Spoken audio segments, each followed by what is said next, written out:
रतनलाल साहब ने ये कह दिया, रविकांत जी ने ये कह दिया, अरुण जी ने ये कह दिया, उसने ये कह दिया, उसने मुस्लिम धर्म को गाली दे दी, उसने हिंदू धर्म को गाली दे दी, इस पे फास्ट ट्रैक कोर्ट लग जाएगा, इस पे रात में सुनवाई हो जाएगी। लेकिन जो शिक्षा के क्षेत्र में, रोजगार के क्षेत्र में जो युवाओं के केस चल रहे हैं 4-4 साल से, 5-5 साल से, जो अभ्यर्थी बेरोजगार हैं, कई अभ्यर्थी जो है ओवर एज हो गए, तो इन पे सरकारें और जो कोर्ट हैं इन पे ध्यान क्यों नहीं दे रही हैं? महंगाई पे ध्यान दे रही है सरकार। महंगाई की तो बात आप छोड़ दीजिए, महंगाई तो अब ना तो सरकार को महंगाई दिख रही है, ना महंगाई इस समय हमारे युवाओं को दिख रही है। बस इस समय हमारे देश में एक ही चीज़ चल रही है, धर्म। इसी का मुद्दा बनाया जा रहा है, इसी को मीडिया दिखा रहा है और इसी को जनता देख रही है। इन समय धर्म के नशे में हिंदू मुस्लिम का जो इस समय समाज में इतना ज़्यादा जहर बो दिया गया है कि मुझे ऐसा लगता है हमारे देश के जो हालात हैं, पहले भी मैंने आपसे बोला है कि श्रीलंका जैसे हालात होने वाले हैं। और मुझे ऐसा लग रहा है ना, मैं सोच रहा था 4 साल में, 5 साल में होंगे, ये 2024 से पहले ही हो जाएंगे। मध्य प्रदेश में सर एक घटना सामने आई है, एक व्यक्ति को बहुत पीटा जा रहा है, उससे आधार कार्ड मांगा जा रहा है कि बताओ तुम हिंदू हो या मुस्लिम हो। वो जो है हिंदू था, जैन था, उसकी पीट के हत्या कर दी गई। बाद में पता चला था कि ये तो जैन है। देखो साहब, जो नफ़रत है उसका कोई चेहरा नहीं होता, और अगर आपके अंदर वो कुंठा घुस गई है धर्म के नाम की, तो फिर चाहे हिंदू हो चाहे मुस्लिम हो, वो कुंठा और जो अंदर फ्रस्ट्रेशन है वो निकलेगा ही निकलेगा।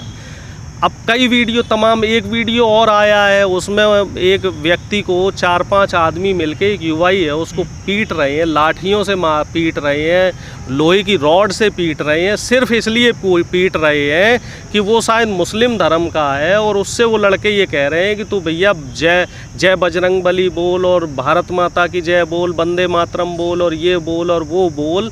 तो हमारे देश में मुझे ये नहीं समझ में आ रहा है कि युवाओं को ये किस तरफ धकेलने की कोशिश कर रहे हैं।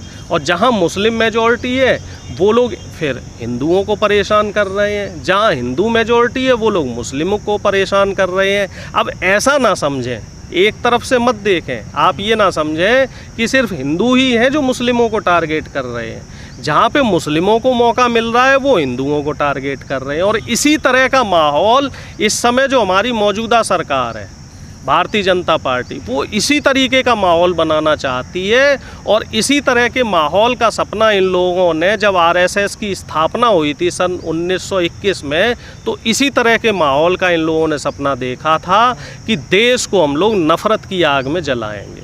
हमारे जो पूर्वज कहते थे, बिल्कुल सही कहते थे, इन आरएसएस वालों को सत्ता में मत आने दो, क्योंकि ये मनवादी विचारधारा के लोग हैं, ये सामंतवादी विचारधारा के लोग हैं, ये नहीं चाहते गरीब का बच्चा पढ़ पाए।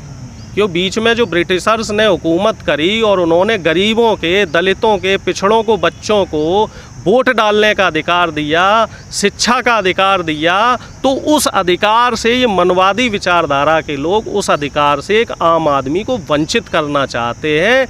एक समय आपने भी देखा होगा, पढ़ा होगा कि दलित की परछाई से भी जो है वो पंडित जी कह लो या जो हमारे मनवादी लोग हैं, जो अपने आप को देश का राजा मानते थे, ये लोग अपवित्र हो जाया करते थे। दलितों के जो पीछे ना वो झाड़ू बांध दिए जाती थी, जिससे कि उनकी जो पैर है ना वो ज़मीन पे ना पड़े, नहीं तो धरती अपवित्र हो जाएगी। साउथ इंडिया में केरल साइड तो स्तन टैक्स लगता था दलितों की स्त्रियों पे, जो स्तन ढकेगी तो उनको टैक्स देना पड़ेगा। तो हमारे यहाँ तो इस तरीके का सिस्टम था और इसके पर्याप्त साक्ष्य है, ऐसा नहीं कि ये कोई मनगढ़ंत बात है। देश में ब्रिटिशर्स ने इन चीज़ों को ख़त्म किया, शिक्षा का अधिकार सब लोगों को दिया, फिर बाबा साहब ने संविधान बनाया और संविधान ने सबको बराबरी का अधिकार दिया। अब हुआ क्या है कि अब पावर का इक्वल डिस्ट्रीब्यूशन हो गया। हिंदुत्व को भूल गए थे, बीजेपी ने याद दिला दिया ना। हिंदुत्व नहीं, समाज में समानता आ रही थी। एक चमार का बेटा, जाटव का बेटा, धोबी का बेटा, धानुक का बेटा, वाल्मीकि का बेटा पढ़ के IAS ऑफिसर बन रहा था। इस व्यवस्था को कुछ कुंठित मानसिकता के लोग हजम नहीं कर पाए। यही बात मुस्लिमों में भी ऊंची नीच है। तो वहाँ भी जो नीचे लोग थे, जो गरीब लोग थे, वो पढ़ के ऊपर पदों पे जा रहे थे, ओहदे पे जा रहे थे, पैसे कमा रहे थे, शोहरत हासिल कर रहे थे, तो वहाँ के जो मौलवी हैं उनको भी ये बात पसंद नहीं आई। तो इन दोनों लोगों ने साठगांठ की, हिंदुओं के भी धर्म गुरुओं ने साठगांठ की और मुसलमानों के ने, कि भाई क्या किया जाए। तो सबसे आसान रास्ता है धर्म की अफीम सब युवाओं को चटाना शुरू करो और मुख्य धारा से इनको दूर करो, शिक्षा से वंचित करो। जो उत्तराखंड है वो देवभूमि कहा जाता है उत्तराखंड को। चंपावत एक डिस्ट्रिक्ट है, वहाँ पर जो भोजन माता होती है, स्कूल में जो खाना बनाती है महिला, वो दलित महिला है, उसके हाथ का बना स्कूली बच्चे खाना नहीं खा रहे हैं। वो छोटे छोटे बच्चे हैं, उनको इतनी जो है जातिवाद उनमें कहाँ से घुस गया, कौन लोग देखो साहब, उनमें जातिवाद नहीं घुसा है, उनको इस तरीके का माहौल दिया जा रहा है।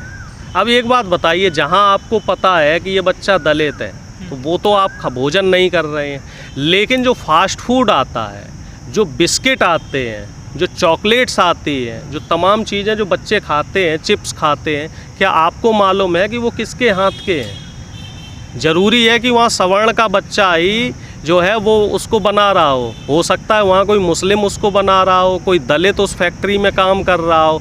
तो ये सब ढकोसले हैं। कहीं कल के बाद आपकी वीडियो देखकर लोग चिप्स बिस्किट खाने ना छोड़ दें कि वहाँ दलित बना रहे हैं। भाई मैं तो चाह रहा हूँ कि ऐसा हो जाए, चिप्स खाने बंद कर दे, तब मैं मानूँ कि भाई यहाँ वाकई आप धर्म के प्रति इतने कट्टर हैं। ये धर्म आदमी अपने सुविधा के अनुसार इसको मैनिपुलेट कर लेता है। जहाँ दिखता है कि ऊंच नीच से और भेदभाव से हमें लाभ होना है, तो वहाँ तो ये लोग धर्म का जामा ओढ़ लेते हैं। अब अगर ऐसी ही बात है तो आप मुझे बताइए कि हमारे देश में जितने भी बीजेपी आरएसएस के बड़े बड़े नेता हैं, ये मुसलमानों से अपनी लड़कियों या लड़कों की शादियाँ क्यों करते हैं? सुब्रमण्यम स्वामी का देख लो, आडवाणी जी का देख लो, मुरली मनोहर जोशी, और नए एग्जाम्पल हैं आपके सबसे बड़े जो हिंदू बनते हैं कपिल मिश्रा जी, उनकी सिस्टर की शादी एक मुसलमान से हो रखी है। तमाम इस तरीके के मैं आपको 100 लोगों के नाम गिना सकता हूँ, कम से कम 100 लोगों के, जो अपने आप को बहुत बड़ा कट्टर हिंदुत्वधारी मानते हैं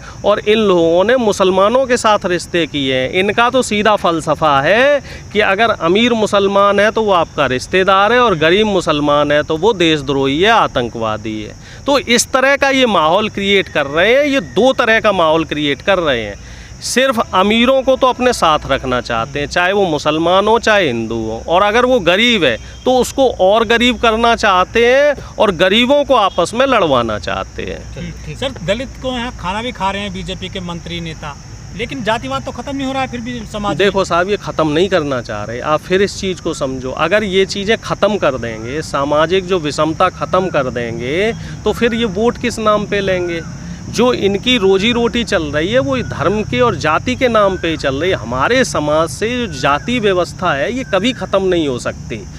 ख़त्म तभी हो पाएगी जब हम संविधान को समझेंगे और शिक्षा के महत्व को समझेंगे। और इसी बात से इनको दिक्कत है, जो बीजेपी आरएसएस के लोग हैं और जो ये मुसंगी विचारधारा के लोग हैं, इन लोगों को इसी चीज़ से दिक्कत है कि आदमी शिक्षा की तरफ क्यों जा रहा है।